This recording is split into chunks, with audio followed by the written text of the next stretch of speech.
everyone. My name is Jeremy, creator and co-host of the Star Trek Wars podcast. Joining me tonight is my co-host and co-life partner, Chelsea. Hello, Chelsea. Hello, Jeremy. Welcome to Star Trek Wars, your official bootleg Star Trek podcast. And welcome to a brand new season of Lower Decks. The episode we're reviewing tonight will be rated on a scale from 1 to 10 by us, the co-hosts, and you guys in the Star Trek Wars Council that left a rating on our Facebook page. If you wish to join the council and have your vote counted for next week's episode, head over to that page. You can find us by searching for Star Trek Wars. The council should pop up right at the top. There you can rate the episode yourself and can also leave a comment that'll be potentially read on air. It's a great community. We're all on there, very active, and love talking Trek with you. So, it's been a year, but let's jump into Lower Decks. Season 2, Episode 1. Strange Energies, written by Mike McMahon, directed by Jason Zurich. The Cerritos is dispatched on a mission where it ends up in a sci-fi event, resulting in strange energy, which Commander Ransom inadvertently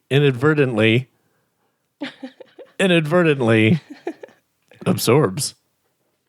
All right, Chelsea, so what are your general thoughts this week before we dive into the episode? So I really love Lower Decks, but This sounds like a but situation. Yeah, well, I did just say but. That's why. But I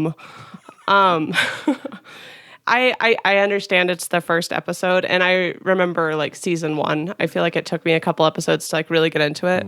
I liked this, but I didn't feel like it was super strong. But again, like a lot has changed. Like you have Boimler on the Titan with Riker now, so like they're trying to set up, you know, a different feel. And I get that, but overall I enjoyed it. It's hard to come off of the finale from season 1 and then get super stoked about this episode. What about you? That's fair. I agree with that. I did like it a lot. But yeah, not on par with the stellar run of episodes that concluded the first season. Mm-hmm. But I still think it's a very strong premiere. And let's get into why with our favorites. Let's start with, who's your favorite character this week? I had 2. Okay. And this is kind of weird, but Stevens is my number 1. Who is Stevens? He wants so hard to be a part of like a ransom cult that doesn't exist. Oh, he's hilarious. So with Stevens, I only remember him from the first episode of the series finale where he was just like, I love being in Starfleet, and they like high-fived. And that was like in the series premiere last year. I don't remember much more from him. He's hilarious. I don't know. He wants so badly to be in that cult that maybe one day he'll find it. I don't know. I also really loved Ransom this week. Okay. Yes. And I mean, I feel like most of them were pretty good, but Stevens, he takes the cake, man. What about you? What were your favorites? Nice. And we definitely got to give Ransom credit here for sure. Jerry O'Connell was great. He got a huge part.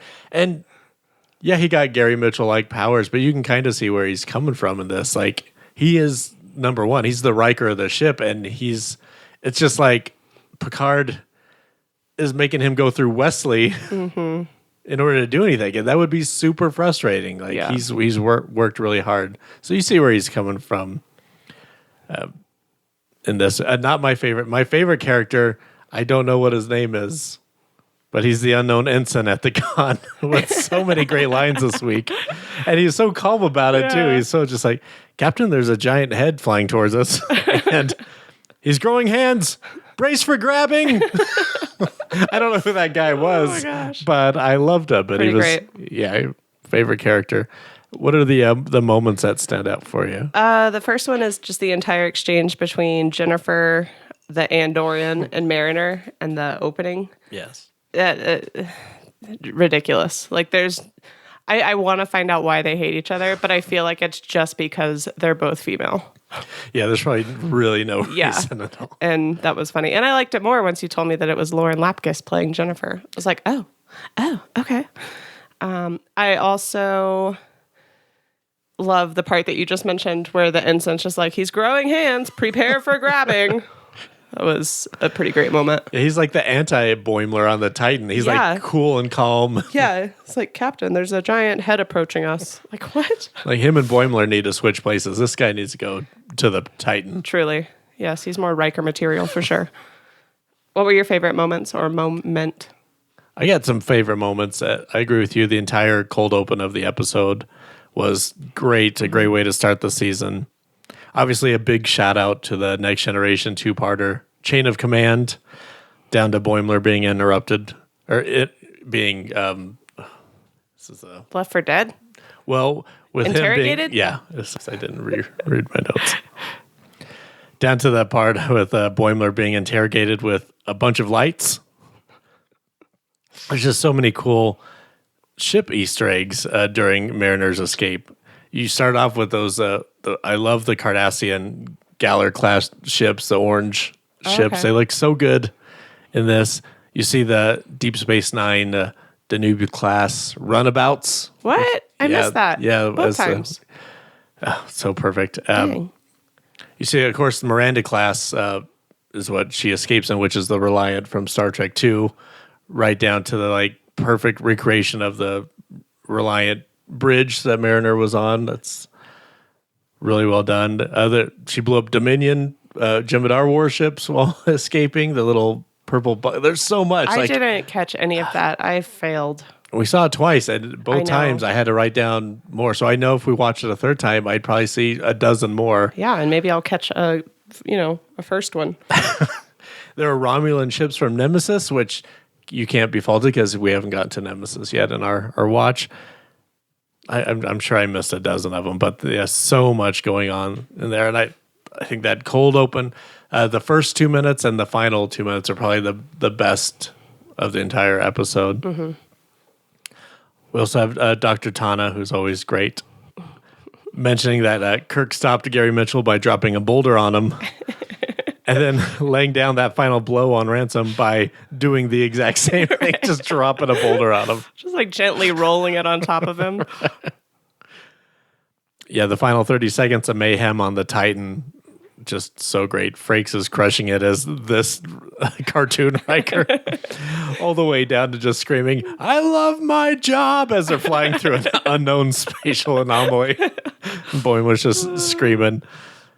Yeah, there's a lot to love. We didn't mention Freeman and Mariner, but it almost goes without saying. But we should still mention how good they are and how great Tawny Newsome is as Mariner. Mm-hmm. Just so good, so many moments. Do you have some funniest lines? I do. This goes back to the opening where she says, "Look, I know we aren't supposed to have interpersonal conflicts, but I really hate that in Dorian." It's fantastic. I have that as one of my favorite lines too. Just a shout out to Gene Roddenberry's mandate from the first seasons of Next Gen. And then Dr. Tana saying, "Sounds like you took a full load of strange energies." It's so ridiculous.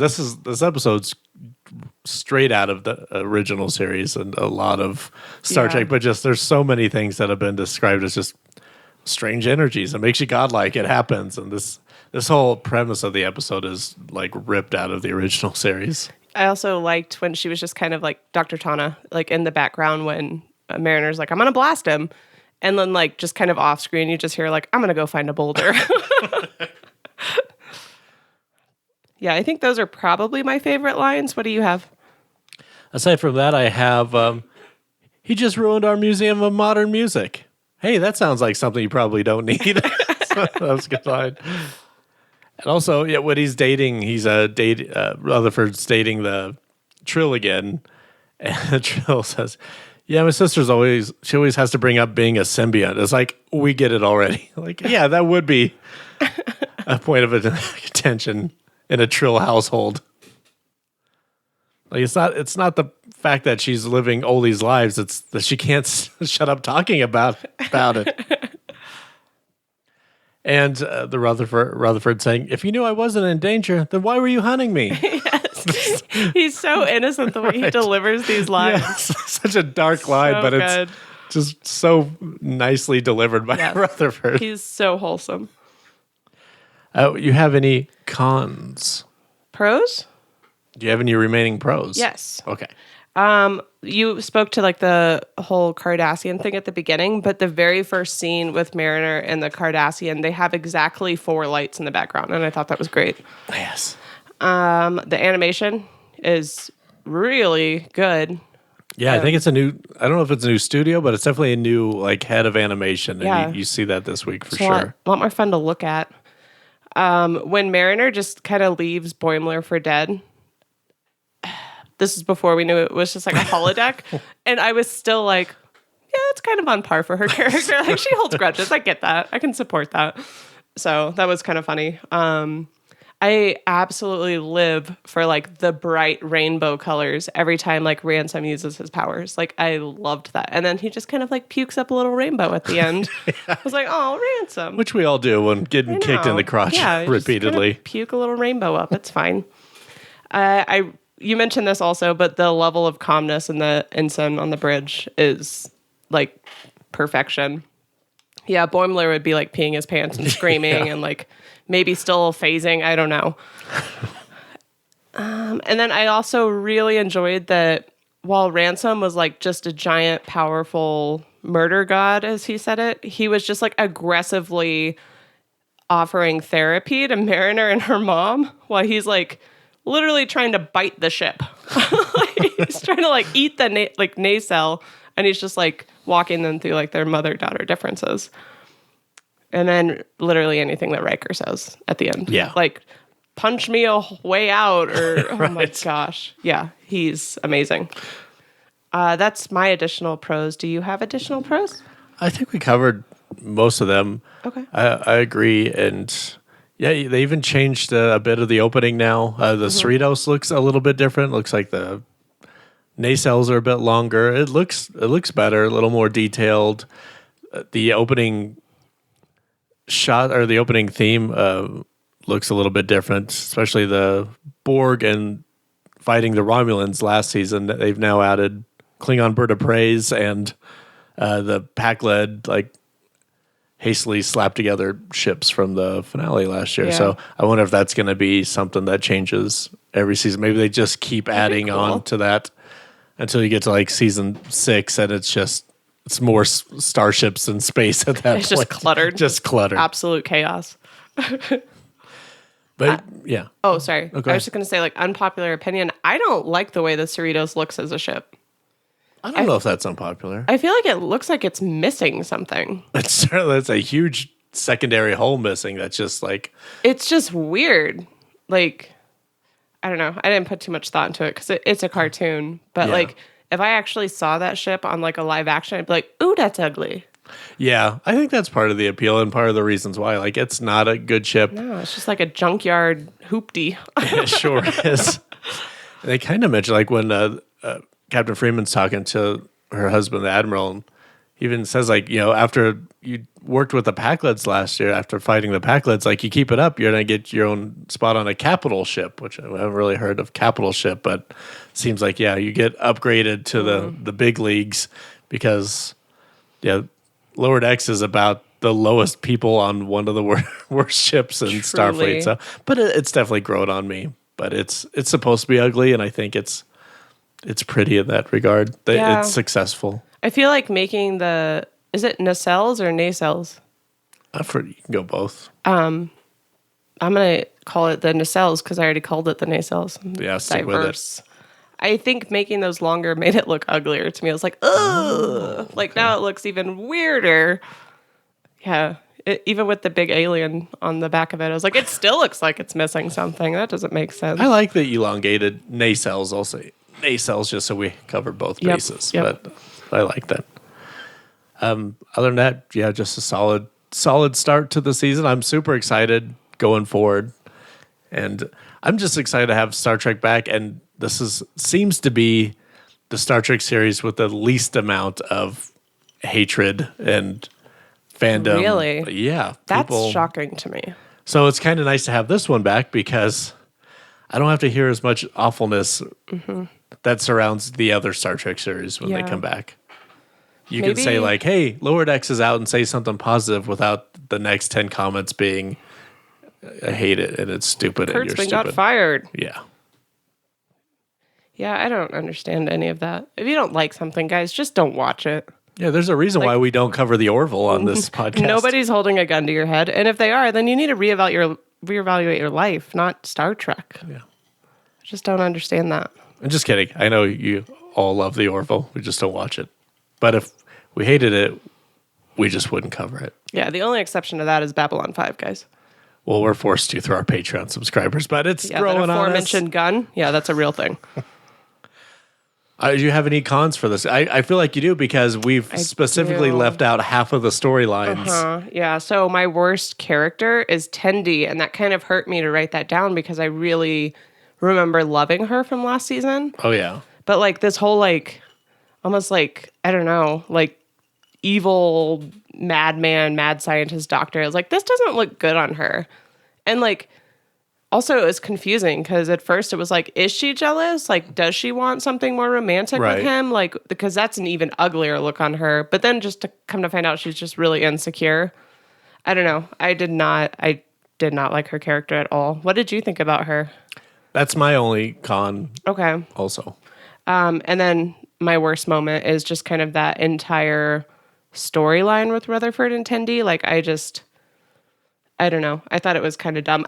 The part where they're fighting and he has the force field up and he says why were you hunting me? Mm-hmm. Like, even if they would have just given, like, let them turn around and see Ransom biting the ship and just, like, have, like, a moment where it's like, oh, what's that? Oh, I don't know. And then continue, like, that would have been a little bit better. But just, like, they're completely oblivious. Meanwhile, like, the lights are flickering and, like, the ship is shaking and they're just too concerned about, like, are we going to be friends, though? I don't know. I couldn't get behind that. I just thought it was really boring. And almost kind of like elementary. Yeah. I don't know. Do you have like a worst moment or a worst character? Because I've already done both of mine and didn't even ask you. I just have them all grouped together as a con. Okay. Do you want to do your con before I do my con? Sure. Okay. Yeah, I think it kind of groups all that together, which is why, and it's exactly that. I didn't love Tendi this week. Which is a shame because I love Tendi very much. She's always been so supportive. So to go from being excited that her and Rutherford get to become best friends all over again in the finale to actively hunting him down to steal his brain this week, it was a bit jarring. I certainly hope it wasn't all because she has a crush on him, but it looks like it possibly could be heading that direction. And hey, if they want to go down that route of a romantical thing between those two, there's certainly ways to do it while keeping the characters intact. So I'm not completely opposed to it. Like, people fall for each other. I just don't want that to include things like jealousy from one of the like most wholesome characters. People love Neelix. Some people, not this people, but it was always hard for me to get to see that lovable side of Neelix because the first 2.5 seasons of Voyager, he was nothing but a super jealous, horrible person. Really? Yeah, very controlling. Ew. Yeah, and then they kind of lightened him up in later seasons once they, had him stop dating a 2-year-old. Yeah, but it's kind of the same stuff. It's hard to pull off like jealousy with someone you want to be like super wholesome and friendly. And so I don't really love that aspect. Yeah, it was not super fun to watch. No. And I don't understand why Rutherford and Tendi are always doing their own thing. Like, why can't I figured like since Boimler was kind of not out of the picture but not on the Cerritos, like we would get Mariner, Rutherford, and Tendi together, but it's still very like these two have their own stupid adventures. And Mariner goes and does whatever the hell she wants. But I don't know. I missed, like, they're the main characters, and they're never in the same room until the end when she's in the brig. They just supplanted Boimler with Ransom this week. Yeah. And so, yeah, you're right. This is going to be, with Boimler gone, a great opportunity for them to do things together and mix it up. And they didn't this week. But at least Boimler did not return this week. So there's still chances of that in the future. So hopefully we see them kind of mix things up a bit more. That's true. Going forward. Yeah, the dynamic just felt a little off this week, but it was supposed to with Tendi and Rutherford. Yeah. So yes, that's true. what can you do? I did love Tendi's heavy weapon medical assault dispensing rifle, though. Yeah. It's medical venom. What? Yeah, there's No, good that lines. can't be a thing. Oh my God, this is horrifying. The trill's like, I think your friend's about to shoot you. Yeah. I think my only real con was, well, outside of like that whole storyline. They mentioned Boimler, like, oh, I bet he's having so much fun. I bet he has like the biggest room on the Titan. They mentioned him twice, and I know it was intentional that they didn't do a cutscene, but that felt really strange. Yeah, they made you feel like smash cut too. And it should have. I feel like it would have been a lot better to just do like a quick cutscene, even if it's just him screaming on the bridge, and then like 2 seconds and just flash back, and then don't address it till the end. But I felt awkward. Like there was just like something missing, because then they bring it up again, like not even 30 seconds later, and I'm like, come on, like what is this? That was weird. That is a pro for me, though, the fact that they did not resolve the Titan thing, because Boimler will end up back. He's not suited for the Titan, so I am glad that we at least get a few episodes with him just freaking out and terrified and shaking up the dynamic, because we get to hopefully, like you want, mix up the characters a bit and see like Tendi and Mariner interact outside from the beginning and the end, and Rutherford and Mariner really have it. And we also, that just gives us more chances to see the Titan and Riker. Yeah, I want Boimler to stay on the Titan for as long as possible, because I like having Jonathan Frakes in a freaking cartoon. Like, it's the best. And the Titan is so badass. Yeah, it is an awesome ship. It would be cool if they did promote that crew to like a capital ship, and then maybe they were just like partnered up with the Titan, so we would see them a lot more often. But yeah, I want Boimler back, but I'm not willing to sacrifice Jonathan Frakes as Riker for Boimler. He can keep him. He can keep him as long as we get Riker. Yeah. Well, he seems game. He seems to be having a blast. That's an interesting thought, though. They did set that up, Captain Freeman trying to get promoted to a capital ship. We could maybe see that happen in the finale. Maybe she gets promoted and we get a new captain at the end, and see how that goes with, a different captain with Mariner. It could be Worf. That'd be fun. Can you imagine Mariner trying to be subordinate to Worf? That's the kind of toxic relationship I need. We definitely have to see Worf. I can't see him taking the role of captain and coming down to a lower decks ship like the Cerritos, but you got to start somewhere as a captain. As long as they don't make Boimler the captain, I'm good. I don't think, because no. I'd say there's no way you can ever get an ensign that far in one season, but Tilly did get pretty close. She did. Okay. She did. And Tendi is like our cartoon Tilly. Yeah. But she just doesn't translate well to Killy. No. I mean, she tried as an Orion. Which leads me, so don't the Orion women, aren't they the ones that like enslave everyone around them? Like with a pheromone? Yes. So do they just, is it like a pet skunk? Do you just remove that pheromone to be in Starfleet? I think that might be something they need to touch on. Yeah. Because she clearly has that suppressed. Yes. I don't know. That's bizarre. It's like you have to get fixed. Yeah. Well, I hope in that. Starfleet. Yeah. Her, Dr. Tana, Yeah. I'm sure. Yeah. Can't have them going around spraying. Yeah. Spay and neuter your doctors, everybody.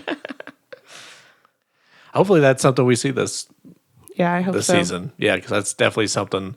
That's a big thing that someone like Mike McMahon would not just ignore. Yeah. Okay, cool. Do you have any additional cons or anything? No, that pretty much sums it up. All right, that's what we thought about this episode. Let's hear what you guys at home thought about it. Senior Council Member Wayne Fraser says, "This was a really fun episode, but if I'm being objective, it wasn't quite as good as the killer ending run of episodes to season 1. It's a testament to the show that I'm mildly disappointed in an episode that I give an 8. That last scene with Riker was so trippy. Oh, and as a bonus, this was the first episode I got to review while watching a legal copy of the episode. They finally remembered they have fans outside of North America. So, what? Yeah. So you were just like illegally watching it? Yeah, unfortunately, everybody outside of North America had to wait with this. You're pirating it? January, I think. Yikes. Yeah. Well, good for you, not taking a risk. Will Flores says, this was fine. I think the major problem is what a lot of people were complaining about last season, Boimler. They basically put Ransom in Boimler's position, and I felt that it didn't work as well without him trying to go against Mariner to come to a solution. I did enjoy the B plot, though, and I can't wait to see what they have in store to bring everyone together for a mission and gags. There are 6 out of 10 lights on this one. And finally, Tony DeSimone says, at first I was a little disappointed that we didn't get to see more of Boimler on the Titan, but ultimately I realized that it would be weird for the first episode of the season to focus so much on that and not on the actual crew and ship that the show is based around.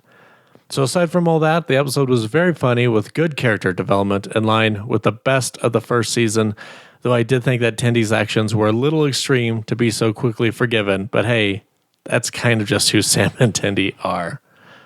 All right, let's go ahead and review this episode. Chelsea, would you give Strange Energies? I think I'm going to give it an 8. Oh, okay. Yeah. That's surprising. I was bouncing between that and a 7, but every time I think about like that Boimler ending with Riker, I'm just like, that deserves an 8, I think. What about you? Well, this is really weird because this entire time I thought for sure I was going to score this higher than you based on what we were talking about, but I gave it a 7. Okay, all right. 7 hot bowls of chili. Hot bowls of chili. Full stop. This is my shit. Yeah, I love that. She was all on board till he wanted to become It's so good. She's like, I don't know about that. As Star Trek Wars Council give it an average score of a 7.8. So, how did Lower Decks do this week? Let's run the numbers through. I was tallying it up here. Very high-tech number crunching machines Sure you is. have. Looks like the average score of Strange Frequencies. Energies. Yes. That's all right. I'll just redo that whole thing. So how did Lower Decks do this week using the combined average score of ourselves, you guys who voted at home? You're melting. No, I don't. This is the earliest we've ever recorded. I have no excuse. It's like noon. Like, sorry guys, I'm just wiped. It's noon on a Sunday. I'm so exhausted from all that sleeping in and then doing this. Strange Energies comes to you with an average score of a 7.6. And that'll do it for this week. Star Trek Wars is available on Apple Podcasts, iHeartRadio, Stitcher, and anywhere else fine podcasts are heard. You can find us on Twitter at the Star Trek Wars. And if you like our logo, then head over to our red bubble. This is all different. I'm going to have to edit all of this. I don't know. I kind of love it. I say keep it. If you like our logo, head over to redbubble.com or follow the link attached to this episode. Governor. Isn't it? Make sure to give our main podcast a listen, as we have already covered every single episode of Star Trek ever released up to this point, and are currently running through all the Trek movies. We just released our review of Star Trek First Contact, so check it out. Chelsea, always a pleasure. Thanks for doing this with me. Yeah. What's all this then? Right. Not rusty at all. Oh, we're awful. Next time on Lower Decks, we will be reviewing the second episode of the season titled Kayshawn, His Eyes Open, which I'm so excited for. We got Lauren Lapkus, Paul F. Tompkins, Tani Newsom, all these people I love on podcasts, and Kayshawn will be played by Carl Tart, who's ridiculous and hilarious in any podcast he's ever in. Y'all take care now. Yes. So super excited for that. Until then, we will see you next time. Good day.